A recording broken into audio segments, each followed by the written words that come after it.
क्या आपने कभी सोचा है कि एक ऐसा गुरु जिसने अपनी शक्ति और मंत्र विद्या से मृतकों को जीवित कर दिया, उसने खुद भगवान विष्णु को श्राप क्यों दिया? और आखिर ऐसा क्या हुआ कि भगवान शिव ने उन्हें अपने भीतर निगल लिया? यह कहानी है शुक्राचार्य की, जो देवताओं के खिलाफ खड़े हुए और राक्षसों के रक्षक बने। जानिए उनकी रहस्यमयी जिंदगी और उनके द्वारा लिए गए चौंकाने वाले फैसले। शुक्राचार्य एक ऐसा नाम जो सिर्फ एक व्यक्ति नहीं बल्कि शक्ति, ज्ञान और साहस का प्रतीक है। उनका जन्म महर्षि भृगु और माता काव्या के घर हुआ। वे महर्षि भृगु के वंशज और स्वयं ब्रह्मा जी से जुड़े हुए थे। छोटी उम्र से ही उन्होंने वेद, पुराण और गूढ़ मंत्र विद्या में महारत हासिल कर ली थी। लेकिन उनका असली सफर तब शुरू हुआ जब उन्होंने राक्षसों के प्रति हो रहे अन्याय को देखा। शुक्राचार्य ने गुरु अंगिरा के आश्रम में शिक्षा प्राप्त की, लेकिन अंगिरा के प्रति पक्षपात देखकर उन्होंने खुद से ज्ञान अर्जित करने की ठानी।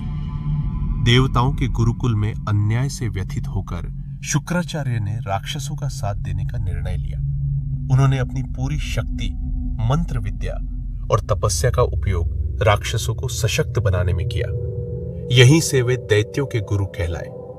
समुद्र मंथन के दौरान देवताओं और दैत्यों के बीच अमृत पाने की होड़ तीव्र होती गई। इस घमासान संघर्ष में कई दैत्य मारे गए, लेकिन हैरानी की बात यह थी कि वे फिर से जीवित हो रहे थे।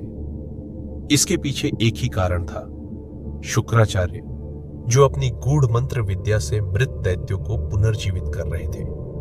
लेकिन जब भगवान विष्णु ने मोहिनी रूप धारण कर दैत्यों से अमृत चुरा लिया, शुक्राचार्य क्रोधित हो गए। यहीं से शुक्राचार्य और विष्णु के बीच संघर्ष शुरू हुआ। असुरों के साथ हुए इस छल को देखकर शुक्राचार्य ने विष्णु को श्राप दिया, तुम्हारे हर अवतार में तुम्हें मनुष्य के रूप में कष्ट भोगना पड़ेगा। इस श्राप का असर विष्णु के सभी अवतारों, राम, कृष्ण और यहां तक कि कल्कि पर पड़ा। लेकिन शुक्राचार्य का यह गुस्सा उनकी मर्यादाओं को तोड़ने लगा। उन्होंने अपनी शक्ति का गलत उपयोग करना शुरू कर दिया।